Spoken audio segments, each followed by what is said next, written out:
अब चलते हैं हम लोग हमारे लेक्चर पे। हम सभी लोगों ने लास्ट लेक्चर में देखा था कि किसी एक केमिकल इक्वेशन को हम लोग कैसे बैलेंस करते हैं। सिंपल से एग्जांपल्स देखे थे हम लोगों ने कि जब मैग्नीशियम की रिएक्शन होती है ऑक्सीजन के साथ तो MgO बनता है, उसको फिर हमने बैलेंसिंग देखी थी। हाइड्रोजन और ऑक्सीजन रिएक्ट करके वाटर बनाता है, उसकी बैलेंसिंग देखी थी। अब हम क्या करते हैं, कुछ और अच्छे एग्जांपल्स देखते हैं बैलेंसिंग के, जिससे आप लोगों को अपनी बैलेंसिंग जो बैलेंसिंग है, जिससे बहुत ज्यादा क्वेश्चन पूछे जाते हैं बोर्ड्स में, ऑलमोस्ट 2 से 3 नंबर की बैलेंसिंग आपकी आती ही आती है।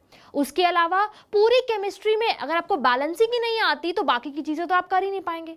तो कुछ और एग्जांपल्स है जो हम लोग आज बैलेंसिंग के डिस्कस करेंगे सबसे पहले, ठीक है। तो ये एग्जांपल है हमारे पास। अब देखो, ये जो हमारे पास इक्वेशन गिवन है ना, ये हमारे पास वर्ड इक्वेशन गिवन है। तो हमें क्या करना है, सबसे पहले इस वर्ड इक्वेशन को सिंबल इक्वेशन जो होती है हमारी केमिकल इक्वेशन, उसमें कन्वर्ट करना है ना। अब वर्ड इक्वेशन को केमिकल इक्वेशन में कन्वर्ट करने के लिए हमें फॉर्मूला पता होना चाहिए। तो लास्ट क्लास में बच्चों मैंने कुछ कैटायंस के और कुछ एनायंस के फॉर्मूला बताए थे ना, आई होप आप लोगों को अच्छे से याद होगा, ठीक है। तो उसके बाद अब हम लोग क्या करते हैं, उसी भी बेसिस पे हम लोग इस वर्ड इक्वेशन को पहले केमिकल इक्वेशन की फॉर्म में लिखते हैं एंड देन उसको बैलेंस करने की कोशिश करते हैं, ठीक है। तो सबसे पहली इक्वेशन है हमारे पास, जब मैं सल्फर डाइऑक्साइड की रिएक्शन कराती हूं ऑक्सीजन के साथ तो सल्फर ट्राइऑक्साइड बनता है। मुझे इसकी बैलेंस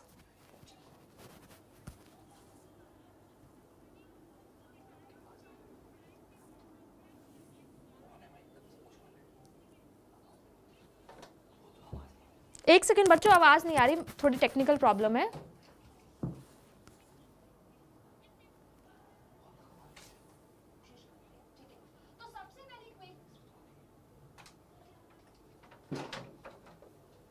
तो हमारे पास इक्वेशन है sulphur dioxide plus oxygen giving sulphur trioxide, ठीक है। इसको हमें बैलेंस करना है। अब बैलेंस करने के लिए वर्ड इक्वेशन को सबसे पहले फॉर्मूला इक्वेशन में लिखना पड़ेगा, ठीक है। तो सल्फर डाइऑक्साइड का बच्चों फॉर्मूला क्या होता है, सल्फर डाइऑक्साइड का फॉर्मूला होता है SO2। जब हम सल्फर डाइऑक्साइड की रिएक्शन कराते हैं ऑक्सीजन के साथ यानी कि O2 के साथ, तो सल्फर ट्राइऑक्साइड बन जाता है। क्या बन जाता है, SO3 बन जाता है, ठीक है। अब इक्वेशन तो मैंने लिख दी, ट्राइऑक्साइड का मतलब है 3 ऑक्सीजन, तो SO3। अब इस इक्वेशन को मुझे करना है बैलेंस। तो बैलेंस कैसे करें, फिर से वही हमारा हिट एंड ट्रायल मेथड लगा के देखते हैं। सबसे पहले देखो कौन कौन से एटम्स प्रेजेंट है यहाँ पे एक सल्फर प्रेजेंट है और ऑक्सीजन प्रेजेंट है, ठीक है। अब देखो रिएक्टेंट में यहाँ पे मैं लिखती हूँ कि रिएक्टेंट में मेरे पास कितने सल्फर होंगे या फिर प्रोडक्ट में मेरे पास कितने सल्फर या फिर कितने ऑक्सीजन होंगे। तो देखो रिएक्टेंट में बच्चों कितने सल्फर है, रिएक्टेंट में मेरे पास 1 सल्फर है और प्रोडक्ट में भी 1 ही सल्फर है। तो मैं लिख देती हूँ यहाँ पे 1 और 1 कि रिएक्टेंट में भी मेरे पास 1 ही सल्फर है और प्रोडक्ट में भी 1 ही सल्फर है। अब ऑक्सीजन भी चेक कर लेते हैं। तो देखो ऑक्सीजन रिएक्टेंट में कितने हैं, 2 + 2 4, 4 ऑक्सीजन है रिएक्टेंट में, लेकिन प्रोडक्ट में ऑक्सीजन कितने हैं, प्रोडक्ट में 3 ऑक्सीजन है। तो इसको भी लिख लेते हैं कि 4 मेरे पास रिएक्टेंट में ऑक्सीजन है और 3 मेरे पास प्रोडक्ट में ऑक्सीजन है। अब आप देख सकते हैं कि ऑक्सीजन एटम्स इक्वल नहीं है, सल्फर तो इक्वल है, सल्फर तो सेम है रिएक्टेंट में और प्रोडक्ट में, लेकिन ऑक्सीजन एटम सेम नहीं है। यहाँ पे तो 4 है, यहाँ पे 3 है, तो मुझे ऑक्सीजन एटम को इक्वल करना पड़ेगा, तभी तो मेरी रिएक्शन बैलेंस हो पाएगी ना, है ना। अब कैसे करें, अब इस 3 को मैं 4 कैसे बनाऊं, तो उसके लिए मैं क्या करती हूँ, अब हम हमेशा मल्टीप्लिकेशन करते हैं अपने किसी भी रिएक्टेंट या प्रोडक्ट को किसी भी पर्टिकुलर नंबर से, ठीक है। अब मुझे 3 को 4 बनाना है, तो 3 में तो 1 ऐड करने पर 4 होगा, तो वो तो पॉसिबल नहीं है। अब अगर मैं क्या करूं, प्रोडक्ट को मल्टीप्लाई कर दूं 2 से, ठीक है, हिट एंड ट्रायल मेथड लगा रही हूं मैं फिर से, प्रोडक्ट को मल्टीप्लाई कर दूं 2 से। अब प्रोडक्ट क्या है बच्चों, SO3 है ना, यानी कि इस पूरे को मैंने मल्टीप्लाई किया है किससे, 2 से मल्टीप्लाई किया है। तो देखो जब मैंने इसको 2 से मल्टीप्लाई कर दिया तो रिएक्शन क्या हो गई, SO2 + O2 गिविंग 2SO3, ये रिएक्शन हो गई मेरे पास, ठीक है। अब इसको मल्टीप्लाई किया है 2 से, तो सल्फर कितने हो गए, 2 हो गए। तो अब पहले तो 1 सल्फर था, अब मेरे पास 2 सल्फर हो गए, ठीक है। यहाँ पे कितनी ऑक्सीजन थी, पहले 3, अब क्योंकि इसको 2 से मल्टीप्लाई कर दिया तो 3 को भी 2 से मल्टीप्लाई करना पड़ेगा, तो ऑक्सीजन कितने हो जाएंगे, 6, ठीक है। यानी कि मैंने अपने प्रोडक्ट में जो SO3 है ना उसको मल्टीप्लाई कर दिया 2 से, ठीक है। पहले तो सल्फर बच्चों इक्वल थे, एक एक थे, अब तो सल्फर भी बिगड़ गए, ये 1, ये 2, ये 4, ये 6। अब ना तो सल्फर बैलेंस्ड है ना ही ऑक्सीजन बैलेंस है, तो अब मुझे क्या करना पड़ेगा, मुझे रिएक्टेंट में भी कुछ मल्टीप्लिकेशन करनी पड़ेगी। तो कैसे करेंगे देखो, अब देखो रिएक्टेंट में मेरे पास यहाँ पे तो सल्फर तो 2 है प्रोडक्ट में, लेकिन रिएक्टेंट में 1 है, तो सबसे पहले मैं सल्फर को 2 बना लेती हूँ। अब सल्फर को मैं 2 कैसे बनाऊंगी, इस SO2 को अगर मैं 2 से मल्टीप्लाई कर दूं, SO2 को अगर मैं 2 से मल्टीप्लाई कर दूं तो क्या होगा, 2 बन जाएंगे सल्फर, तो इसको 2 से मल्टीप्लाई कर दो। तो जब आप SO2 को 2 से मल्टीप्लाई करोगे तो होगा क्या, रिएक्टेंट के अंदर SO2 को आपने 2 से मल्टीप्लाई किया है, तो सल्फर तो 2 हो गए, 1 × 2 2, 2 सल्फर हो गए। अब सल्फर इक्वल हो गए इस SO2 को 2 से मल्टीप्लाई करने पर। अब ऑक्सीजन काउंट करके देखो, जब आपने इस पूरे SO2 को 2 से मल्टीप्लाई किया तो 2 और 2 4 ऑक्सीजन इधर और 2 ऑक्सीजन इधर। अब टोटल मेरे पास कितने ऑक्सीजन हो गए, अब मेरे पास 6 ऑक्सीजन हो गए, पहले 4 थे, लेकिन क्योंकि मैंने SO2 को 2 से मल्टीप्लाई किया, उस SO2 में सल्फर भी है और ऑक्सीजन भी है, तो सल्फर एटम्स भी बढ़ गए, ऑक्सीजन एटम्स भी बढ़ गए, है ना। तो इस तरीके से 2 सल्फर हो गए और उसके बाद ऑक्सीजन कितने हो गए, 2 और 2 4 और 2 6, यानी कि ऑक्सीजन अब 4 नहीं है, ऑक्सीजन मेरे पास कितने हैं, ऑक्सीजन मेरे पास 6 है। तो अब आप देख सकते हैं कि सल्फर रिएक्टेंट में भी 2 है, प्रोडक्ट में भी 2 है, और उसके अलावा जो ऑक्सीजन है वो रिएक्टेंट में 6 है और प्रोडक्ट भी रिएक्टेंट में 6 है, ठीक है।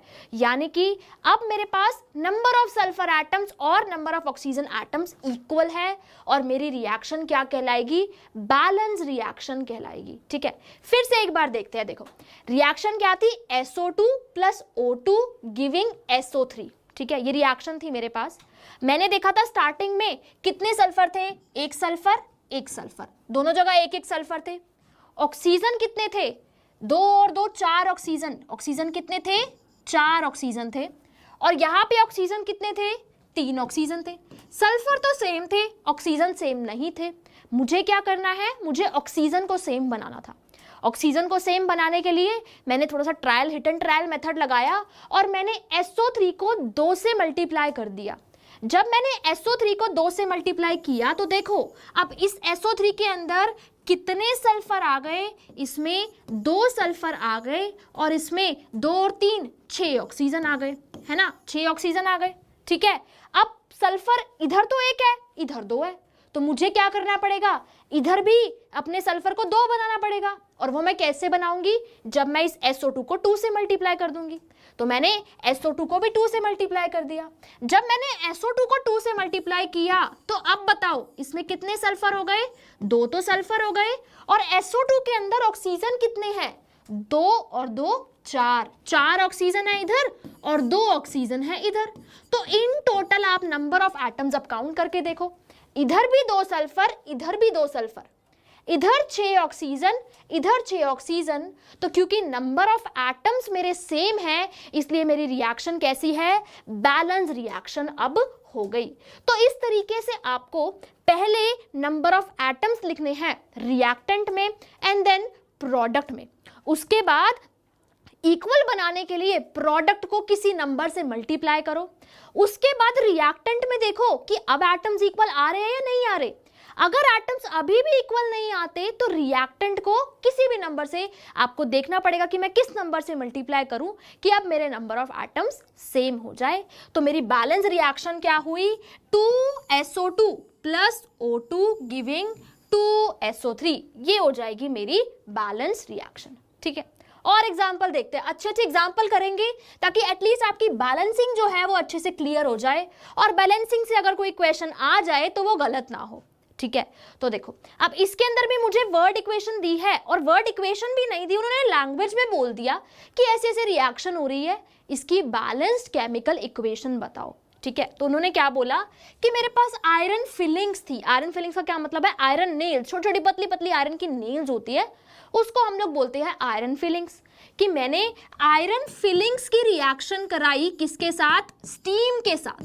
अब बच्चों स्टीम क्या होता है, स्टीम होता है वाटर गैशियस फॉर्म में, ठीक है।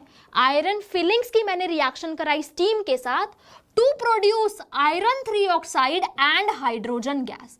और जब इनके बीच में रिएक्शन हुई तो क्या प्रोड्यूस हुआ, आयरन 3 ऑक्साइड, और उसके साथ क्या प्रोड्यूस हुई, हाइड्रोजन गैस। क्या प्रोड्यूस हुई, हाइड्रोजन गैस, ठीक है।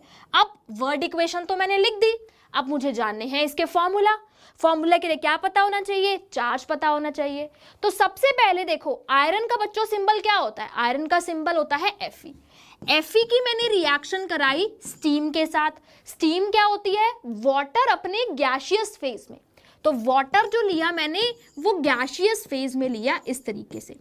अब उसके बाद मेरा बना आयरन 3 ऑक्साइड। अब इस 3 का क्या मतलब है मैंने लास्ट क्लास में भी बताया था, तो आपके अकॉर्डिंग आयरन 3 ऑक्साइड का जो फॉर्मूला होना चाहिए वो बताओ कमेंट सेक्शन में। देन मैं समझाती हूँ कि एक्चुअल में इस आयरन 3 ऑक्साइड का मैंने फॉर्मूला क्या लिखा। तो इसका आंसर आपको बताना है कमेंट सेक्शन में कि आयरन 3 ऑक्साइड का फॉर्मूला क्या होता है। अभी डिस्कस करते हैं। अब इस आयरन 3 ऑक्साइड के साथ साथ क्या रिलीज हुई, हमारी हाइड्रोजन गैस यानी कि H2। क्या रिलीज हुई, हाइड्रोजन गैस यानी कि H2, ठीक है। अब आयरन 3 ऑक्साइड का फॉर्मूला क्या होता है, अब ये 3 क्या होता है यहाँ पे, ठीक है। इस 3 का मतलब है कि जो आयरन है ना उसके ऊपर चार्ज है +3। कितना चार्ज है, +3, ठीक है। तो आयरन 3 ऑक्साइड में आयरन पे चार्ज है +3। और बच्चों ऑक्साइड क्या होता है, ऑक्साइड होता है मेरे पास O2-। क्या होता है, O2-, है ना। अब आयरन 3 ऑक्साइड ये तो न्यूट्रल है, इस पे तो कोई चार्ज होता ही नहीं है, ठीक है। इस पे तो कोई चार्ज होता ही नहीं है। Fe2O बिल्कुल गलत है, ठीक है। अभी बताती हूँ कैसे करेंगे, इसीलिए मैंने आपसे पूछा कि बताओ इसका फॉर्मूला क्या होगा, क्योंकि थोड़ा सा आपको दिमाग लगाना पड़ेगा, थोड़ा सा सोचना पड़ेगा कि एक्चुअल में मैं फॉर्मूला इसका कैसे लिख सकती हूँ, ठीक है। तो देखो आयरन 3 का मतलब है Fe3+, ऑक्साइड का मतलब है O2-। अगर इसका फॉर्मूला FeO होता, सिर्फ और सिर्फ FeO होता, क्या ये कंपाउंड न्यूट्रल होता, क्या बिल्कुल भी नहीं होता। क्यों नहीं होता, क्योंकि इस पे तो +3 चार्ज है, इस पे -2 चार्ज है, तो ओवरऑल तो यहाँ पे हमारे पास 1 रह जाता है ना। चार्ज तो बैलेंस हो ही नहीं रहा, चार्ज पूरा बैलेंस होना चाहिए ना, तभी तो हमारे पास फॉर्मूला हम न्यूट्रल कंपाउंड लिख सकेंगे, ठीक है। तो देखो तो कैसे करें इसको, तो देखो क्योंकि यहाँ पे +3 चार्ज है और क्योंकि यहाँ पे -2 चार्ज है, एक्चुअल में इस कंपाउंड का फॉर्मूला होता है Fe2O3। क्या होता है, Fe2O3। इसका +3 यहाँ चला जाता है और इसका 2- यहाँ चला जाता है, इसीलिए इसका फॉर्मूला होता है Fe2O3। बिल्कुल सही बोला कुछ बच्चों ने, इसका फॉर्मूला Fe2O3 होता है। आई होप आप सब लोगों को समझ में आया होगा कि इसका फॉर्मूला Fe2O3 कैसे आया, क्योंकि आयरन पे चार्ज था +3, ऑक्साइड पे चार्ज था -2, तो +3 ऑक्सीजन के नीचे चला गया और 2 जो है वो आयरन के पास चला गया। इस तरीके से देखो +3 और O2-, 2 को मैंने इधर भेज दिया, 3 को मैंने इधर भेज दिया, तो फॉर्मूला हो गया Fe2O3। तो इस तरीके से आप लोगों को क्या करना है, अपना फॉर्मूला चार्ज के बेसिस पे अच्छे से याद रखना है। बहुत अच्छी बात है जिन्होंने आंसर दिया, वेरी गुड। जैसे कि मैंने आप लोगों को वो टेबल दी थी, उस टेबल में जितने भी केटायंस और एनायंस है ना उसको अच्छे से याद कर लो, वरना फॉर्मूला ही नहीं पता तो बैलेंसिंग कहाँ से करोगे। तो इसीलिए फॉर्मूला पहले अच्छे से लिखना सीखो, ठीक है। तो अब हमने देख लिया कि हमारी वर्ड इक्वेशन क्या है। अब हमारा काम क्या था, हमें इस रिएक्शन को करना था बैलेंस कर लेते हैं, कोई दिक्कत नहीं है। अब वो हिट एंड ट्रायल मेथड जो है ना, अगर वो करने बैठोगे तो बहुत लंबा टाइम लगेगा, तो कोई छोटा तरीका तो बच्चों हमें निकालना ही पड़ेगा कि जिससे कि हमारा क्वेश्चन जल्दी सॉल्व हो जाए, क्योंकि पेपर में तो इतना टाइम होता ही नहीं है ना कि मैं बार बार हिट एंड ट्रायल लगाऊं, ठीक है। तो इसीलिए थोड़ा सा आप सोचने की कोशिश करो, इक्वेशन को देख के ही बैलेंस करने की कोशिश करो, ठीक है। तो देखो कैसे करेंगे। अब सबसे पहले आपको क्या करना है, सबसे पहले आपको इसके अंदर ऐसे ही देखो, ऐसे ही कोशिश करो कि नंबर ऑफ एटम्स पहचान लो और किसी नंबर से मल्टीप्लाई करने की कोशिश करो और बैलेंस करने की कोशिश करो। अब कैसे, किस एटम को मैं सबसे पहले उठाऊं, तो यहाँ पे आपको एक आयरन अकेला पड़ा हुआ दिख रहा है, इसी को उठा लेते हैं, इसी के ही देखते हैं कितने नंबर ऑफ एटम है। तो आपको दिख रहा होगा रिएक्टेंट के अंदर एक आयरन है, ठीक है। अब प्रोडक्ट जो है Fe2O3 उसमें कितने आयरन है? उसमें 2 आयरन है। इसमें तो मेरे पास 2 आयरन है। इधर 1 आयरन है, इधर 2 आयरन है, इसको भी तो 2 बनाना पड़ेगा क्योंकि नंबर ऑफ एटम्स बच्चों सेम होने चाहिए ना। तो मैं क्या करती हूँ, इसको मल्टीप्लाई कर देती हूँ 2 से। इसीलिए मैंने ब्लू से मार्क किया है यहाँ पे, ताकि अगर जो मैं मल्टीप्लाई कर रही हूँ ना वो आपको क्लियरली दिख जाए, क्लियरली विजिबल हो। ठीक है, तो यहाँ पे क्योंकि 2 आयरन थे, इधर भी 2, इधर मुझे 2 करने थे, तो मैंने इधर रिएक्टेंट साइड पे आयरन को मल्टीप्लाई कर दिया 2 से। अब आपको दिख रहा होगा कि मेरे आयरन तो बैलेंस हो गए, चलो एक काम तो खत्म हुआ। अब और कौन कौन से एटम है इसमें? और मेरे पास हाइड्रोजन है और ऑक्सीजन है। ठीक है, हाइड्रोजन और ऑक्सीजन को बैलेंस करना है मुझे, तो कैसे करें देखो। अब देखो इस Fe2O3 के अंदर कितने ऑक्सीजन दिख रहे हैं आपको? 3 ऑक्सीजन दिख रहे हैं ना। यहाँ पे 3 ऑक्सीजन है, तो मुझे इधर भी तो 3 ही ऑक्सीजन चाहिए, है ना, 3 ऑक्सीजन चाहिए ना। तो अगर मैं इस वाटर को मल्टीप्लाई कर दूं 3 से, किससे मल्टीप्लाई कर दूं? 3 से मल्टीप्लाई कर दूं, तो वाटर को 3 से मल्टीप्लाई करने पर इसमें 3 ऑक्सीजन होंगे और इसमें 6 हाइड्रोजन हो जाएंगे। 3 मल्टीप्लाइड बाय 2 6, कितने हाइड्रोजन हो जाएंगे? 6 हाइड्रोजन हो जाएंगे। तो इसमें 6 हाइड्रोजन होंगे और 3 ऑक्सीजन होंगे। यहाँ कितने आयरन हो गए थे मल्टीप्लाई करने के बाद? 2 हो गए थे ना, तो इसको मैं 2Fe कर देती हूँ। अब प्रोडक्ट में देखो 2Fe इधर, 2Fe इधर, ठीक है, 3 ऑक्सीजन इधर, 3 ऑक्सीजन इधर, बहुत बढ़िया, ऑक्सीजन भी बैलेंस हो गए। अब बचे हाइड्रोजन एटम। अब यहाँ पे कितने हाइड्रोजन थे? 6 हाइड्रोजन एटम थे ना। प्रोडक्ट में कितने हाइड्रोजन है? 2 हाइड्रोजन एटम है, तो मुझे इसको भी 6 बनाना है। ठीक है, तो मैं क्या करूंगी, इसको मल्टीप्लाई कर देती हूँ 3 से। तो जब मैं 3 को 2 से मल्टीप्लाई करूंगी तो मेरे पास टोटल प्रोडक्ट साइड पे भी 6 हाइड्रोजन एटम आ जाएंगे। अब बहुत मजा आ गया, आयरन भी बैलेंस हो गए, ऑक्सीजन भी बैलेंस हो गया और हाइड्रोजन भी बैलेंस हो गया, क्योंकि तीनों तरीके के मेरे एटम्स इस रिएक्शन के अंदर बैलेंस हो गए। इसलिए ये मेरी इक्वेशन कैसी इक्वेशन है? बैलेंस्ड इक्वेशन है। फिर से एक बार समझाती हूँ शॉर्ट में कैसे करना है। पहले आयरन एटम को देखा, इधर 1 आयरन था, इधर 2 आयरन थे, तो इसको 2 से मल्टीप्लाई कर दिया, 2 आयरन हो गए, आयरन की कहानी हो गई खत्म। अब बचा ऑक्सीजन और हाइड्रोजन। फिर मैंने प्रोडक्ट में देखा कितने ऑक्सीजन है? 3 ऑक्सीजन है, मुझे यहाँ भी 3 ऑक्सीजन चाहिए थे, तो मैंने वाटर को मल्टीप्लाई कर दिया 3 से। और जब मैंने वाटर को 3 से मल्टीप्लाई किया उस टाइम पे ऑक्सीजन तो 3 हो गए और हाइड्रोजन 6 हो गए। ठीक है, हाइड्रोजन कितने हो गए? 6 हाइड्रोजन हो गए। एंड देन इधर भी मुझे 6 हाइड्रोजन चाहिए थे, इधर 2 ही हाइड्रोजन थे, तो मैंने इसको मल्टीप्लाई कर दिया 3 से। एंड देन मेरे हाइड्रोजन एटम्स भी इक्वल हो गए। अब क्योंकि मेरे पास सारे के सारे एटम्स इक्वल है, तो मेरी रिएक्शन कैसी है? बैलेंस रिएक्शन है। ठीक है, नेक्स्ट एग्जाम्पल पे चलते हैं। अब मैं तो समझा रही हूं, लेकिन उससे पहले खुद भी कोशिश करो साथ साथ कॉपी पेन उठा के सॉल्व करने की कि कैसे मेरी रिएक्शन बैलेंस होगी। ठीक है, तो अब मेरे पास रिएक्शन है कि जब मैं मैग्नीशियम की रिएक्शन कराती हूं नाइट्रोजन के साथ, तो पहले मैं वर्ड इक्वेशन लिखती हूं, magnesium plus nitrogen giving magnesium nitride. अब जल्दी से कमेंट सेक्शन में फॉर्मूला सोच के देखो कि क्या फॉर्मूला होगा मैग्नीशियम नाइट्राइड का। जल्दी से सोच के देखो, मैं तो समझाऊंगी लेकिन आपको पता होना चाहिए ना। लास्ट क्लास में मैंने बताया था नाइट्राइड कौन सा आयन होता है, अभी पता चल जाएगा कितनी टेबल आप लोगों को याद है कि नहीं है। तो मैग्नीशियम नाइट्राइड का फॉर्मूला लिखो कमेंट सेक्शन में। अब उससे पहले मैं आपको समझाती हूँ कि एक्चुअल में क्या क्या प्रेजेंट है। ठीक है, तो जब मैग्नीशियम और नाइट्रोजन की हमने रिएक्शन कराई तो क्या बना? मैग्नीशियम नाइट्राइड बना। अब बैलेंसिंग करने के लिए पहले तो मुझे फॉर्मूला पता होना चाहिए, फॉर्मूला ही नहीं पता तो बैलेंसिंग का तो सवाल ही नहीं उठता। ठीक है, तो मैग्नीशियम नाइट्राइड में बच्चों कौन से आयन प्रेजेंट होते हैं? मैग्नीशियम 2+ प्रेजेंट होता है। और नाइट्राइड आयन कौन सा होता है मेरा? नाइट्राइड आयन होता है N3-। क्या होता है? N3-। अब फिर से अगर MgN होता तो +2 और -3 0 तो हो ही नहीं पाता, यानी कि MgN तो फॉर्मूला हो ही नहीं सकता। जैसे फेरिक ऑक्साइड में Fe3 ऑक्साइड में था ना, आयरन 3 ऑक्साइड में, वैसे ही अब यहाँ पे होगा। मैग्नीशियम पे जो +2 चार्ज है वो नाइट्रोजन के पास चला जाएगा और नाइट्रोजन वाला जो -3 है वो इधर आ जाएगा, तो फॉर्मूला हो जाएगा Mg3N2। बहुत सारे बच्चों ने सही आंसर दिया है, वेरी गुड। इसी से पता चलता है कि आप लोग बहुत अच्छे से चीज़ों को समझ रहे हैं। ठीक है। तो फॉर्मूला होता है मैग्नीशियम नाइट्राइड का Mg3N2। अब मुझे मैग्नीशियम नाइट्राइड का फॉर्मूला पता चल गया, रिएक्शन को लिखते हैं। तो मैग्नीशियम क्या होता है Mg, नाइट्रोजन होता है N2 एंड मैग्नीशियम नाइट्राइड होता है Mg3N2, Mg3N2। इस रिएक्शन को मुझे करना है बैलेंस।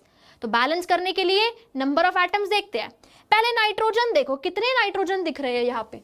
रिएक्टेंट के केस में कितने नाइट्रोजन दिख रहे हैं? 2 नाइट्रोजन इधर दिख रहे हैं मुझे और 2 नाइट्रोजन मुझे प्रोडक्ट में दिख रहे हैं। नाइट्रोजन की तो चिंता करने वाली बात ही नहीं है, वो पहले से ही बैलेंस है।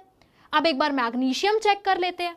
तो इसके केस में एक ही मैग्नीशियम है, लेकिन इसके केस में कितने मैग्नीशियम हैं?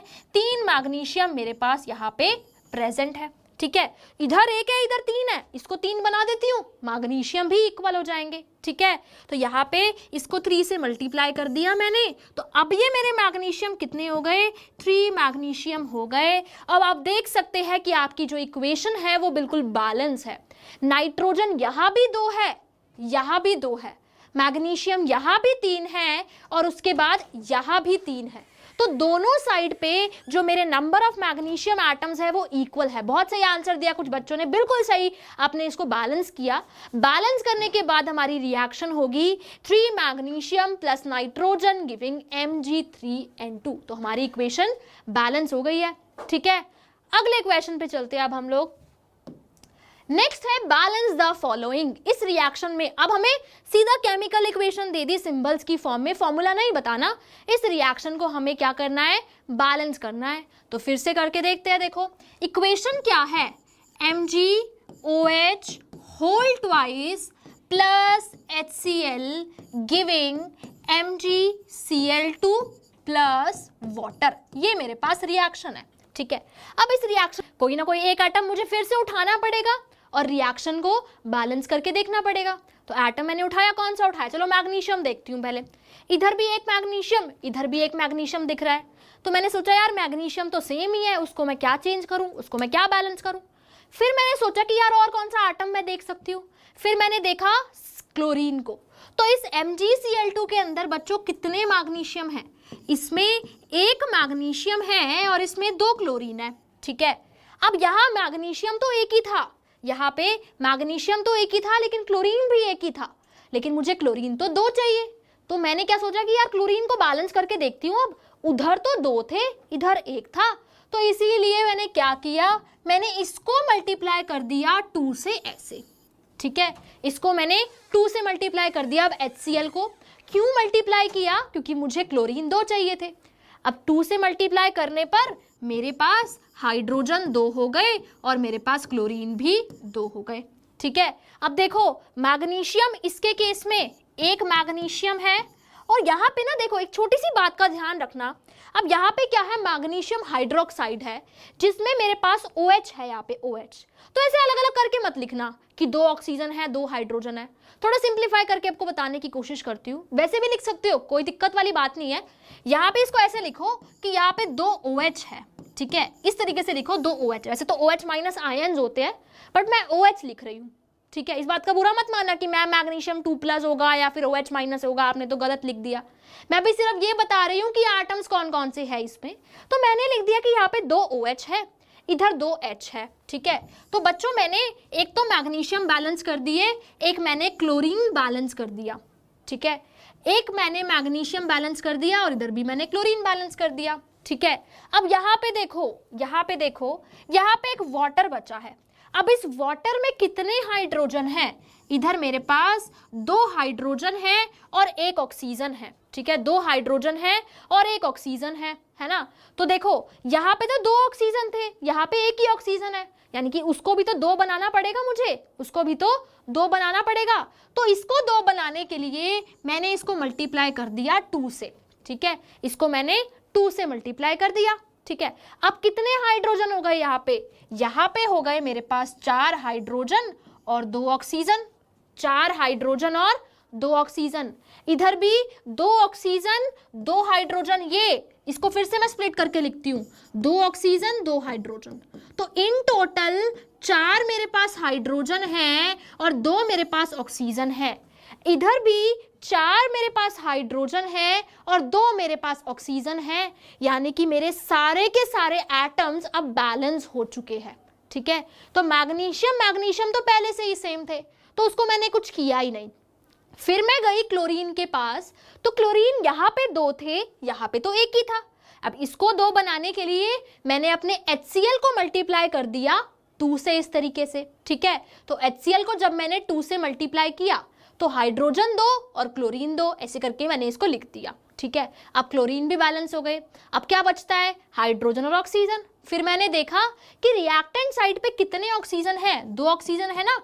ब्रैकेट 2 का मतलब है इसमें 2 ऑक्सीजन होंगे और 2 हाइड्रोजन होंगे।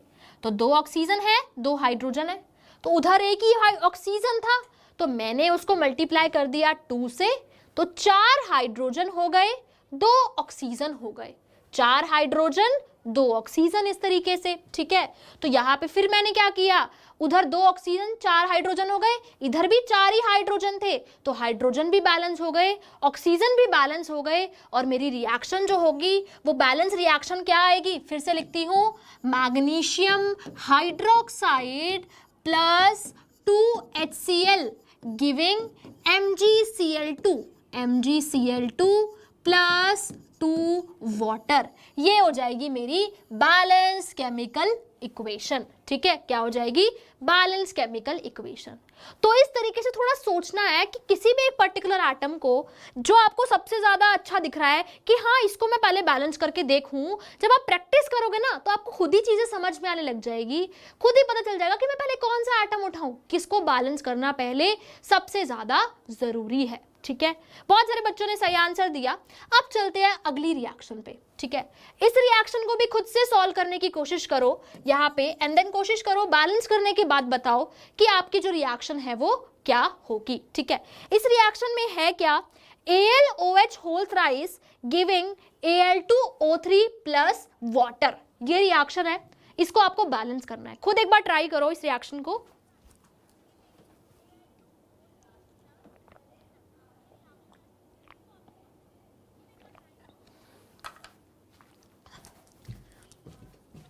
तो आपके पास अब क्या गिवन है, एल्यूमिनियम हाइड्रोक्साइड गिवन है। अब इसमें से ना थोड़ी सी और इंफॉर्मेशन भी आप गेन कर सकते हो। क्या गेन कर सकते हो कि चार्ज के बारे में पता हो सकता है आपको, जो आपके पास एटम्स है ना, जैसे एल्यूमिनियम हाइड्रोक्साइड के बारे में थोड़ा सा सोचने की कोशिश करो, क्योंकि अगर अभी नहीं समझोगे ना तो आगे साइंस लोगे तो केमिस्ट्री समझ में नहीं आने वाली, अगर ये चीजें अभी से ध्यान नहीं दोगे तो इस एल्यूमिनियम हाइड्रोक्साइड में बच्चों कौन कौन से आयन्स है, इसमें एल्यूमिनियम 3+ आयन है और 3 इसमें OH- आयन है, 3 इसमें OH- आयन है। इस OH- आयन्स को बच्चों मैं बोलती हूँ हाइड्रोक्साइड आयन, ठीक है। तो इसमें एल्यूमिनियम 3+ आयन है और हाइड्रोक्साइड आयन है। अब देखो, एक एल्यूमिनियम पे +3 चार्ज, एक OH पे -1 चार्ज, तो 3 OH पे बच्चों कितना चार्ज हो जाएगा, -3, तो +3 और -3 0 हो गया, तो इसीलिए मैंने फॉर्मूला सिंपल लिख दिया AlOH होल थ्राइस। ये हो गया मेरा फॉर्मूला AlOH होल थ्राइस, ठीक है। ये तो छोटी सी इंफॉर्मेशन थी, बैलेंसिंग की नहीं थी, ये बस मैं आपको बताना चाहती थी कि ऐसे ही कंपाउंड्स को देखकर चार्जेस पहचानने की कोशिश करो, ताकि अच्छे से आपकी पूरी केमिस्ट्री आगे की परफेक्ट हो जाए, ठीक है। अब आते हैं मेन बैलेंसिंग पे। फिर से देखो क्या रिएक्शन है, AlOH होल थ्राइस, ये क्या दे रहा है, Al2O3। इस Al2O3 के बारे में भी देखो, जैसे मेरे पास Fe2O3 था ना, वैसे ही बच्चों Al2O3 देखा होगा कि नीचे भी होता है और फर्स्ट फ्लोर, मतलब 2 फ्लोर्स होते हैं उसमें, एक नीचे वाला और एक ऊपर वाला, और वो जुड़े हुए होते हैं। हॉस्टल्स वगैरह में यूजुअली ऐसे बेड होते हैं, ठीक है, उसे हम बंक बोलते हैं। सो उन्होंने ऊपर वाले बंक से नीचे वाले पे तो रह नहीं सकते थे, पानी भर गया था, तो वो ऊपर वाले बंक पे बैठे हुए थे। But my head hurts a bit, पर वो कहता है कि मेरे ना सर में थोड़ी सी चोट लगी है, सुई कहती है, pointing to a big bump above her eyes. और वो क्या पॉइंट करते हुए कहती है कि उसकी आंख के ऊपर एक बहुत मोटा सा फूल गया होता है, उसको दिखाते हुए बोलती है कि मुझे थोड़ा सा दर्द हो रहा है। I had not time to worry about bumped heads. वो कहता है अभी मेरे पास ना ये सूजे हुए माथों के लिए टाइम नहीं है, यहाँ जिंदगी मौत का सवाल है, मुझे जिंदगी बचानी ज़्यादा इंपॉर्टेंट है, ये तो हम बाद में भी ठीक करवा सकते हैं, ठीक है। आगे देखते हैं आगे क्या होता है।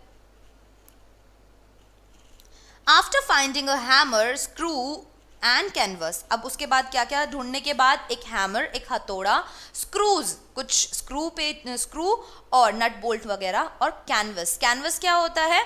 एक बहुत तिरपाल जैसा कपड़ा हम कह सकते हैं, जिससे पानी जो है वो अंदर नहीं आ पाता, बहुत मोटा कपड़ा होता है। तो वो कहता है कि हैमर लिया, स्क्रू लिया और कैनवस लिया। क्यों लिया उसने? कि जो भी पार्ट है शिप का जो टूट गया है वो वहां पे वो कैनवस लगा देता, उसकी वजह से कम पानी अंदर आता, इतना ज्यादा पानी अंदर नहीं आता। आई स्ट्रगल्ड बैक ऑन डेक। अब मैं बहुत ज्यादा मुश्किलों से परेशान होते होते डेक तक पहुंचा। With the starboard side bashed upon, we were taking water with each wave that broke over us. अब starboard side कौन सी होती है? मतलब शिप के अंदर दो साइड्स होती है, तो उसने क्या किया, एक साइड जो लहरों को झेल रही थी, और starboard साइड कौन सी थी? जो undamaged थी। तो उसने क्या किया? With the starboard side bashed open. अब starboard साइड जो थी, starboard साइड डैमेज्ड थी और जो दूसरी साइड थी वो बची हुई थी, तो उसने स्टारबोर्ड साइड को ठीक करने की कोशिश की। वो बिल्कुल चूर चूर हो चुकी थी, खुली पड़ी थी। We were taking water with each wave that broke over us, और हर एक लहर के साथ उसके अंदर नाव में पानी आ रहा था। If I could not make some repairs we would surely sink. और वो बोलते हैं कि अगर मैंने अभी इसको रिपेयर नहीं किया ना, मतलब थोड़ा बहुत भी ठीक नहीं किया, तो क्या होगा, हम जरूर डूब जाएंगे।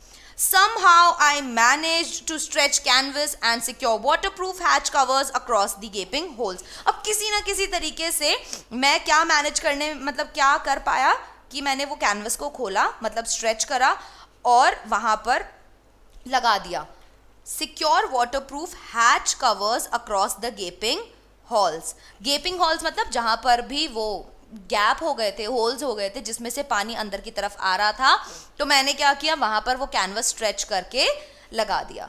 सम water continued to stream below. अब कुछ पानी तो है उसके बाद भी अंदर आ रहा था, but most of it was now being deflected over the side. लेकिन बहुत ज्यादा अमाउंट का पानी उस कैनवस की वजह से दूसरी तरफ ही डिफ्लेक्ट हो रहा था, शिप के अंदर नहीं आ रहा था।